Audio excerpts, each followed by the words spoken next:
Réinventer l'éducation.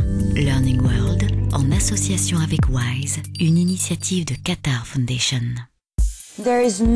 Savoir comment notre cerveau fonctionne, est-ce utile pour améliorer les résultats scolaires? Le débat n'est pas clos. Qu'on y voit ou non un intérêt, les neurosciences fascinent. Voyons de quoi il s'agit, notamment en recueillant le point de vue de spécialistes. Quels mécanismes sont en jeu quand on apprend une langue, qu'on acquiert la lecture ou qu'on résout un problème? Pourquoi ne prononce-t-on pas si facilement les sons d'une langue qui nous est étrangère? Nous nous sommes rendus aux États-Unis pour chercher des explications auprès de chercheurs en neurologie. À New York, l'université de Columbia dispose depuis 1887 d'un département dédié aux futurs professeurs, le Teachers College. Son credo, l'innovation en matière d'enseignement.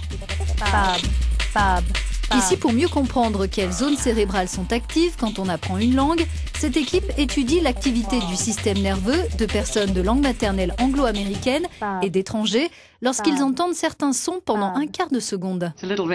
Même pour moi, ces sons sont un peu difficiles à dire. C'est bub ou bob. Or, ce sont des sons, des voyelles qu'il est important de maîtriser en anglo-américain.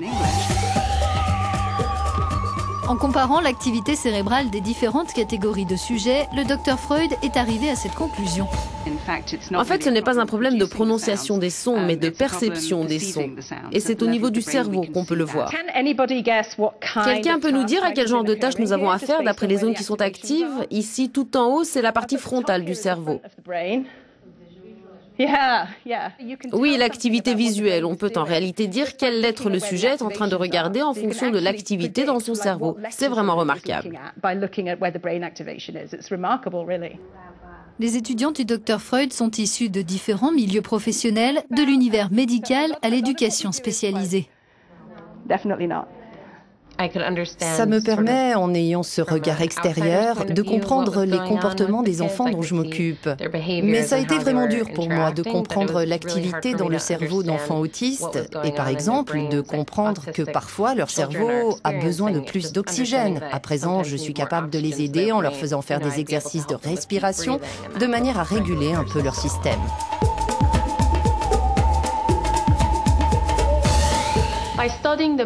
En étudiant le cerveau, je pense que je serai en mesure de voir les zones du cerveau qui causent certaines difficultés chez mes patients.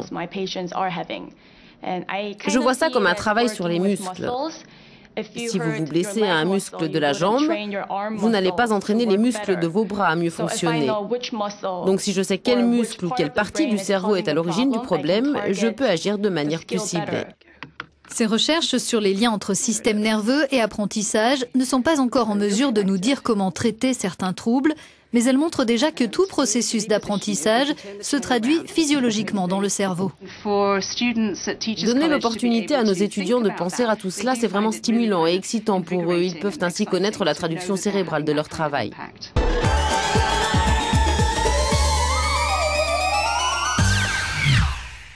On a tous du mal à rester assis et à se concentrer à certains moments, mais pour les personnes atteintes de troubles de déficit de l'attention et d'hyperactivité, c'est tout le temps un défi. Un sujet d'étude pour les chercheurs en neurosciences. Voyons ce que leurs travaux peuvent apporter dans ce reportage tourné au Québec.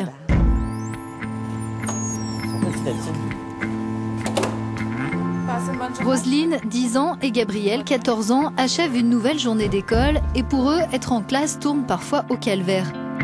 Difficile d'écouter attentivement l'enseignant, de se concentrer sur un exercice. Tous deux présentent un trouble neurologique, un déficit de l'attention.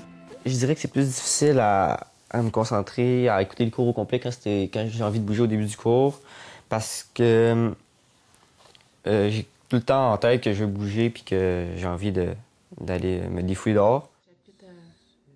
Pour permettre aux enfants d'étudier dans de bonnes conditions, un traitement médical a été mis en place pour Gabriel, mais aussi une organisation particulière de la part des parents. Français, mon livre de lecture. On a mis en place un horaire.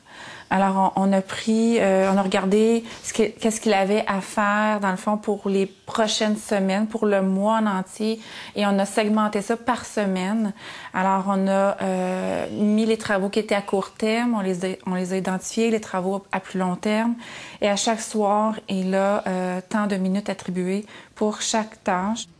Selon les études, entre 3 et 7% des enfants souffriraient de troubles de déficit de l'attention et hyperactivité ou TDAH dans le monde, et tous les dispositifs sont bienvenus pour y remédier. On pense par exemple simplement à une balle de stress qui permet à l'enfant de contracter les muscles de la main, ce qui éveille l'attention de l'enfant.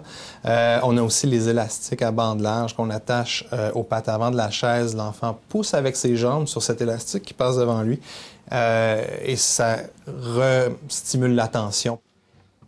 Des médicaments existent, mais leur prescription, parfois trop systématique, suscite la controverse. Le Ritalin et les autres médications sont de bons outils quand on a le bon problème. Tout part d'une bonne évaluation.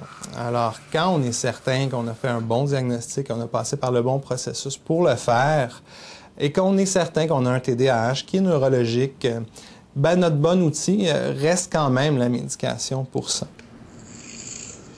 Grâce au progrès des neurosciences, on voit aussi apparaître d'autres outils, comme cette Cerebrogym, un jeu éducatif sur ordinateur, qui permet de stimuler l'attention et de réduire l'impulsivité.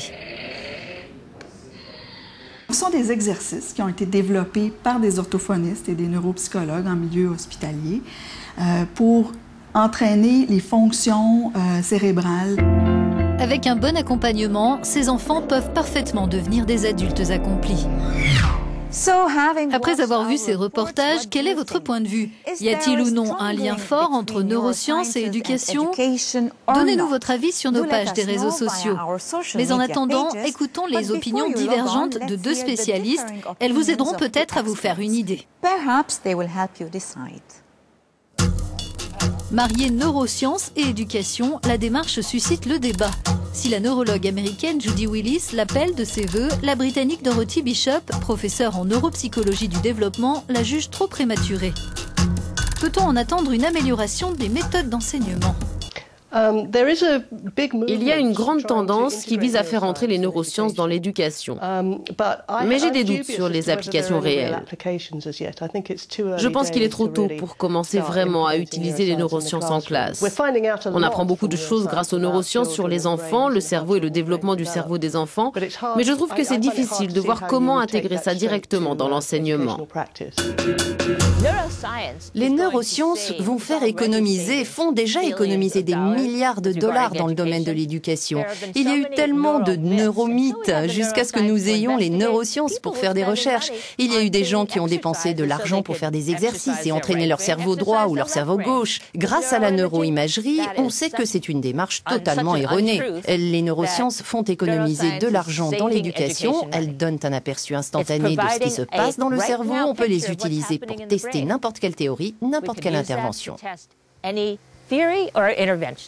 Quelles applications en matière d'apprentissage et d'enseignement? On ferait mieux de s'intéresser à la psychologie cognitive qui pourrait faire évoluer les choses, par exemple pour l'apprentissage de la lecture. On sait grâce à la psychologie cognitive et aux études sur le processus de la lecture que même si beaucoup de gens pensent que la lecture est un processus visuel, il intègre beaucoup l'analyse des sons en matière de langage. Ça a conduit au développement de méthodes où l'on enseigne la lecture aux enfants en mettant davantage l'accent sur le son des mots plutôt que sur leur reconnaissance ou non des lettres.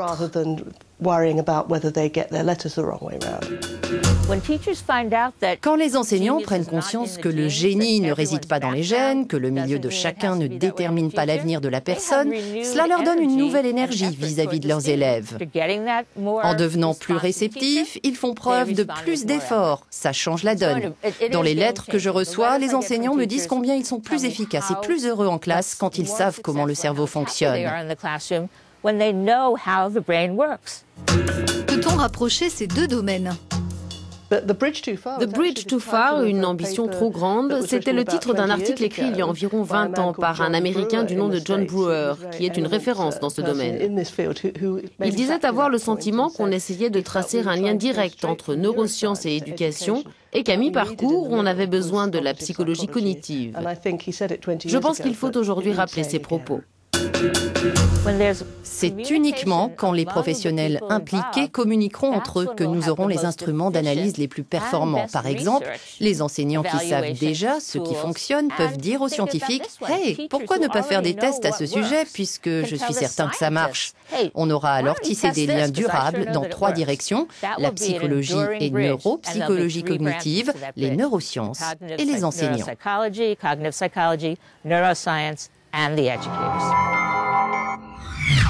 C'est tout pour aujourd'hui. Nous espérons que cette édition vous a plu. Nous avons hâte de vous retrouver la semaine prochaine. À bientôt. Learning World, en association avec WISE, une initiative de Qatar Foundation.